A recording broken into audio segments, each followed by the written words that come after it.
who says he will no longer hide the truth. Bob Lazar claims our government captured alien spaceships, UFOs, and keeps them in a secret warehouse. And that's not all. Bob says Uncle Sam hired him to figure out how they fly. If you're skeptical, you have plenty of company. Lazar has been questioned and criticized.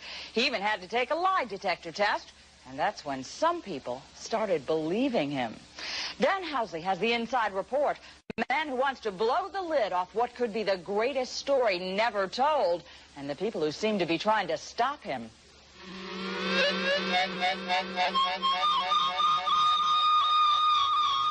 Strange lights over Las Vegas, within view of tourists and gamblers along the city's Casino Row.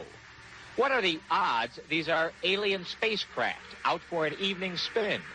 Or would you bet they're simply standard aircraft, or worse yet, some kind of hoax? Before you decide, take a look at another shot on this home video, where what does appear to be an aircraft strays into view along with the lights.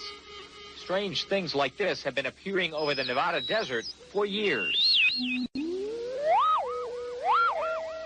The answer to the mystery may lie in the sprawling Nevada nuclear test site just north of the city, in a place called Area 51. Area 51 is known by other names: Groom Lake, Dreamland, the Skunk Works. It's an isolated military facility where the U.S. develops its most top-secret projects. The U-2 spy plane was developed here. So was its replacement, the high-flying Blackbird, along with the current stealth aircraft and Star Wars. But there are some who believe these formerly secret projects are nothing compared to what's currently under wraps. Not too many people live out here in the remote sections of the Nevada desert, far from the lights of Las Vegas. But here, on the edge of the secret U.S. government test facilities, people have been seeing strange things for years. Some of them talk about it, a lot of them don't. But no one who has actually worked on the test site has ever talked about what goes on there. No one, that is, until now. They are actively and have in their possession alien spacecraft, and they are actively undergoing analysis. And flying them? And flying them.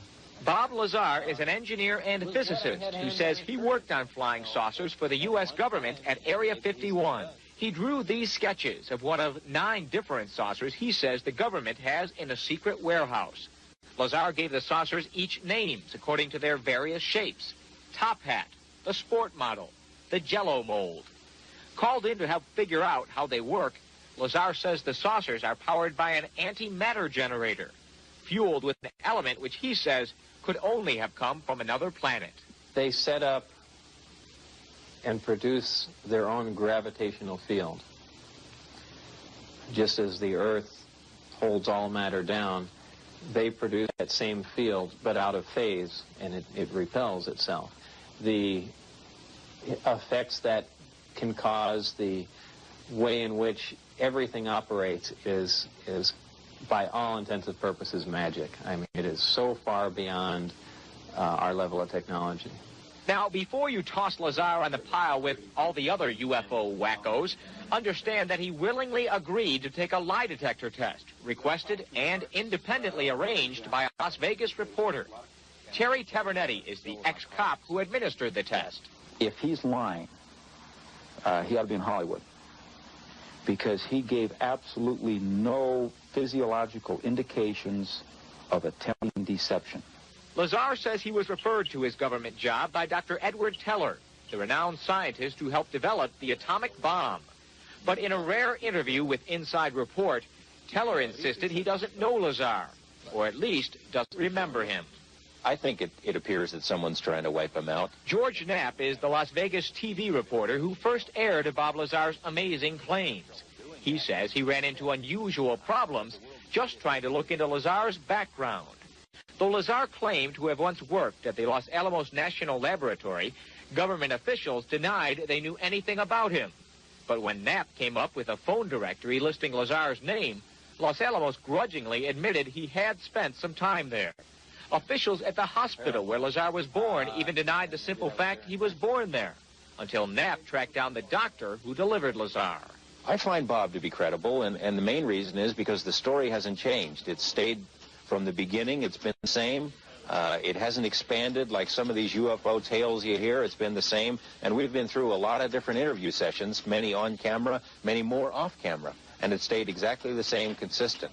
But even inside the community of UFO believers, there are many who are skeptical of Bob Lazar's claims. Nuclear physicist Stanton Friedman says Lazar may indeed be the real thing. But he says he can also believe Lazar might be a hoaxer, or worse yet, a government agent spreading false stories designed to cover more important secrets.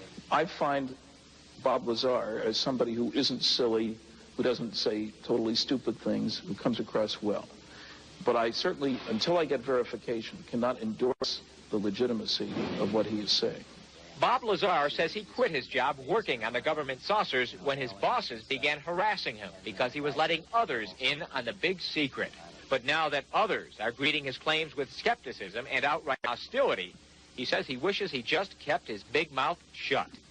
Lazar says he never took the idea of breaking security lightly. He just wanted to let the world in on a story he says we all should have been told. Why keep a secret about probably one of the most important events in history, that there's been contact from an alien civilization?